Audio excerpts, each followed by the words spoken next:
tolong. Evanita, boleh ceritakan kemarin habis liburan dari Jepang? Iya, sebenarnya itu liburan plus memang ada kerjaan juga sih, karena memang udah lama nggak liburan sama anak-anak, dan Jepang itu salah satu tempat favorit mereka juga, karena kan dulunya mereka suka anime-anime gitu. Terus juga memang kita juga bawa program ke sana karena mau bangun masjid juga di Yokohama. Berapa hari situ Kak? Lumayan lama ya, kayaknya 2 minggu deh kayaknya di sana. Destinasi kemana aja tuh? Oh, pindah-pindah kota sih. Jadi kurang lebih sekitar 15 destinasi mungkin ada ya.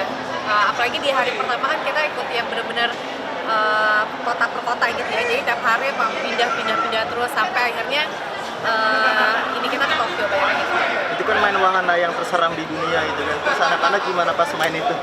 Wah, kalau mereka sih seneng ya. Kalau aku sih cuma nunggu doang aja, nunggu di pinggir gitu, karena emang pertama emang takut, terus yang kedua juga aku nggak kuat kan, aku gampang mabuk gitu. Jadi ya udah mendingan aku nunggu. Pokoknya bawaan apa aja, mau bawa stroller, bawa apa, udah titipnya sama aku aja. Ada kejadian lucu atau kejadian horor di sana gitu?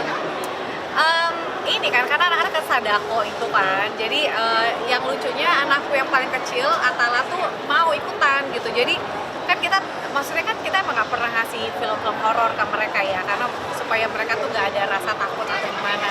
Nah, karena memang antrian untuk wahana lain itu panjang banget, dan cuma satu-satunya tuh yang maksudnya yang cuma nunggunya sebentar tuh ya salah satunya Sadako itu kan.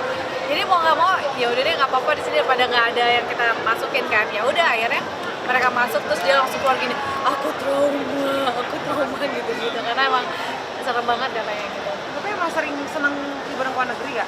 Udah kemana aja? Karena kita emang suka traveling sih, jadi memang itu salah satu quality time kita juga sih ya. Karena anak-anak suka traveling, terus aku juga Mama Sari juga dari dulu emang suka traveling juga. Jadi tiap kali misalnya ada waktu kosong, pasti kayak mau kemana lagi gitu.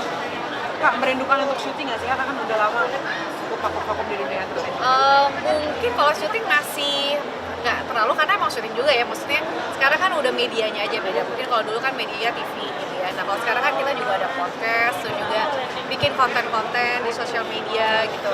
Kurang lebih jadi mirip-mirip juga kayak syuting. Jadi ya nggak terlalu gimana banget sih, tapi ya masih. Untuk acting sendiri nih Kak, masih acting atau nggak deh? Atau sama sekali udah nggak? Kalau acting enggak sih, karena waktunya ya kayaknya. Kayak kemarin juga aku seperti tawarin juga untuk sinetron gitu, terus stripping juga, tapi dari Mas Arinya kurang berkenan juga. Karena aku apapun kalau pekerjaan pasti aku nanya ke suami. Karena aku juga ada anak aku yang paling bontot masih kecil ya, jadi dia juga masih butuh banget perhatian. Karena kalau misalnya udah stripping kayaknya waktunya udah susah ya untuk ngebagi waktunya. Jadi aku belum ambil dulu sih. Apa sih yang paling dirindukan waktu masa-masa acting kemarin gitu dulu? Yang paling dirindukan apa nih Kak? Mungkin momennya kah, atau mungkin kulturnya atau gimana? Sebenarnya seru ngumpul sama teman-temannya ya. Karena kalau udah ngumpul sama teman-teman pasti banyak banget cerita gitu kan. Jadi kalau misalnya pergi tuh kayak me time sih sebenarnya. Kayak apa ya, kalau misalnya di rumah kan kita pasti udah ngurusin anak, ngurusin kerjaan, ngurusin ini itu gitu. Tapi kalau tempat syuting tuh, lokasi syuting tuh kayak ngangeninnya itu adalah ketemu teman-teman kru, selalu ada cerita baru yang kayak gitu. Tapi berarti kan udah jarang ngambil itu ya, harusnya acting udah ngambil sama sekali. Dan sekarang lebih ke bisnis atau gimana Kak? Iya, kayaknya aku lebih ke bisnis aja, karena kebetulan juga aku nyobain bisnis fashion juga, karena memang lahirnya itu pas pandemi kemarin, dan alhamdulillah pas kemarin itu responnya kan alhamdulillah bagus gitu ya. Jadi kok seru juga sih untuk nyoba di sini gitu. Jadi ya sampai sekarang alhamdulillah dari pandemi sampai sekarang masih terus jalan. Dan kita kan butuh, harus ada apa ya, harus ada inovasi ya. Jadi apapun itu fashion itu serunya ada sesuatu yang baru pasti, dan kita harus up to date kan. Jadi itu yang membuat kita tuh nggak bosen untuk menjalaninya. Jadi misalnya kayak sekarang lagi trennya apa, kita harus ngikutin gitu kan. Trennya apa selanjutnya kita udah harus mikirin kayak gitu. Jadi itu yang bikin nggak boring kayak gitu. Dan kapan sih untuk momen ini kayak yaudah deh banting setir lebih ke belakang layar dan lebih ke bisnis gitu? Ya semenjak ini kayaknya, semenjak aku mutusin buat berhijab sih. Kayaknya malah aku berpikir bahwa udah deh aku jadi ibu rumah tangga aja deh gitu.